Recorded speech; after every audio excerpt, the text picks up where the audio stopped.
Olá, boa tarde. Chegou a hora de ficar atualizado com notícias do Brasil e do mundo desta quarta-feira, dia 31 de maio. E eu começo essa edição com uma boa notícia para os motoristas da capital paulista, que a partir de hoje passaram a ter direito a um desconto de 40% nas multas de trânsito. Para garantir o valor mais baixo, é preciso não recorrer da penalidade, ou seja, pagar sem reclamar. Aí a multa fica 40% mais baixa. Sem esquecer que é preciso quitar a obrigação até a data do vencimento. O prazo para pedir o desconto é de 30 dias a partir do momento da comunicação.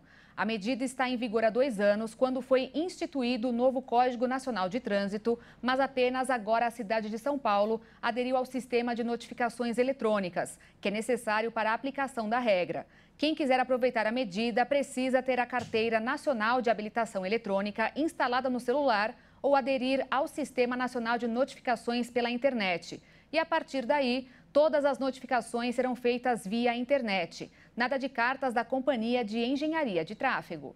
O Pix assumiu a liderança das transações financeiras feitas no Brasil. Segundo o Banco Central, a função que transfere dinheiro imediatamente, sem cobrança de tarifa, passou a representar 29% das operações, com maior movimento de dinheiro que os outros 8 modos de movimentação.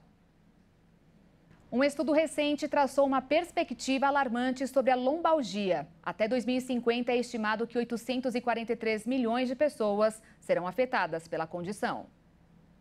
Os mais de 30 anos de análise de dados globais mostraram que o número de casos de lombalgia está crescendo, principalmente devido ao aumento populacional e ao envelhecimento.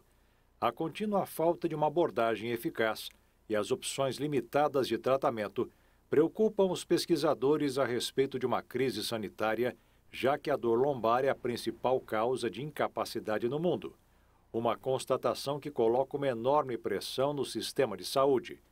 As descobertas publicadas na revista Lancet Rheumatology tiveram como base os dados de 204 países para mapear o panorama dos casos de dor nas costas ao longo do tempo.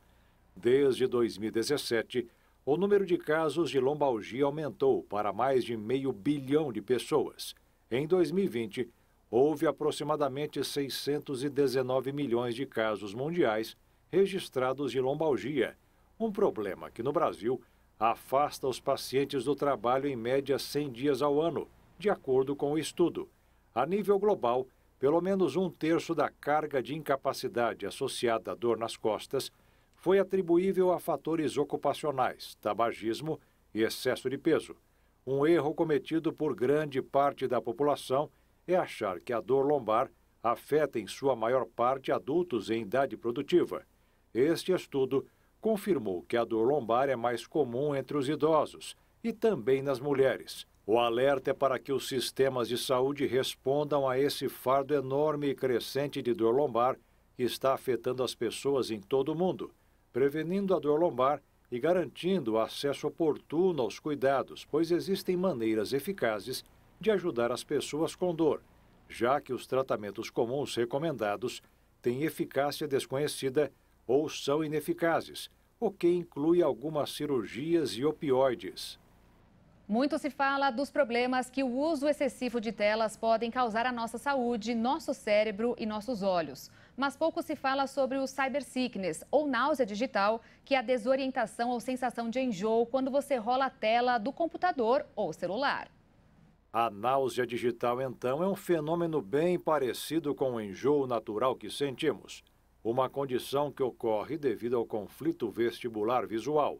Por exemplo, quando estamos olhando para uma tela e piscando, o nosso cérebro entende que estamos em movimento. Mas o sistema vestibular, que é o ouvido interno, além do proprioceptivo, que são as sensações corporais, entendem que estamos parados. A consequência é um tipo de confusão mental, causando sintomas como enjoo e vertigens. E os sintomas mais comuns dessa condição são náusea, tontura, irritação e cansaço nos olhos, vista embaçada, dores de cabeça. Para evitar que isso aconteça, um dos principais fatores é diminuir o uso das telas. É recomendado fazer pausas frequentes e, quando for possível, para descansar os olhos. Além também de algumas dicas que podem te ajudar a passar mais tempo fora das redes. Faça uma lista. Anote as atividades que você deseja realizar mais, mas não tem tempo e assim gastar pelo menos 10 minutos do dia fazendo alguma dessas atividades. Respire. Pratique respiração para diminuir o estresse e estimular o relaxamento. Inspire devagar e suavemente pelo nariz e logo após expire completamente. 10 repetições até a respiração voltar ao normal.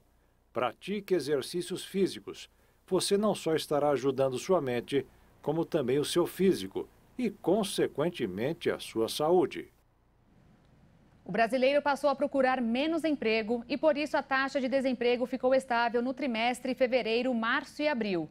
O IBGE informou hoje que a taxa ficou em 8,5%, que é a mais baixa desde 2015. Havia 9 milhões de pessoas desempregadas nesse trimestre móvel. Em relação a fevereiro, março e abril do ano passado, o desemprego caiu. O valor total da renda do trabalho da população subiu quase 10% e atingiu 279 bilhões de reais. O que garantiu uma certa estabilidade no desemprego foi a menor procura por vagas, chamadas pelas pessoas de desalentadas, e a alternativa do setor de serviços, que aumentou bastante desde a pandemia. Hoje, o Brasil tem mais de 63 milhões de pessoas trabalhando por conta própria ou no mercado informal e menos de 37 milhões com registro em carteira.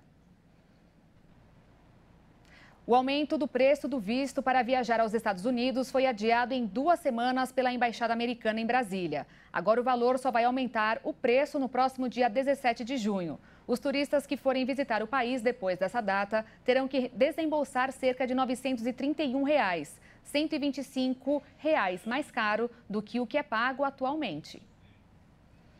E a Receita Federal pagou hoje o primeiro dos 5 lotes de restituição do imposto de renda deste ano. 4 milhões de contribuintes receberam um total de 7 bilhões e meio de reais. E quem ainda não entregou o ajuste de contas tem apenas até a meia-noite para cumprir a obrigação. A falha pode resultar em multa mínima de R$ 165, que poderá aumentar até 20% de todo o imposto devido.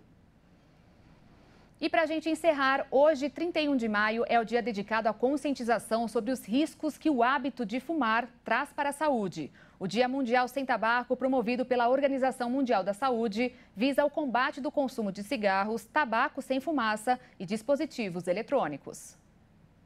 A cada ano, mais de 8 milhões de pessoas morrem devido aos impactos da indústria do tabaco, segundo a Organização Mundial da Saúde.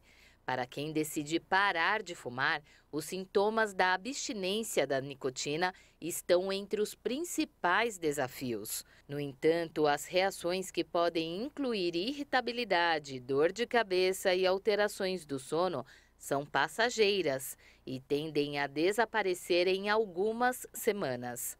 O tabagismo faz parte da classificação internacional de doenças como uma doença crônica. Por isso, quem fuma está sujeito às recaídas, o que não deve ser entendido como motivo para não se tentar parar de fumar. Para minimizar os efeitos nocivos à saúde e estimular programas de segurança alimentar, a Organização Mundial da Saúde promove campanha para ajudar produtores de tabaco a mudar de cultivo. A campanha da OMS tem como foco os países pobres da África e da América do Sul. O programa da organização vai conceder microcréditos a agricultores para que saldem suas dívidas com a indústria do tabaco e se dediquem a outros tipos de plantação. A agência da ONU expressou preocupação com o fato de que cada vez mais empresas de tabaco se estabelecem em países africanos, onde as plantações de tabaco aumentaram 15% desde 2005.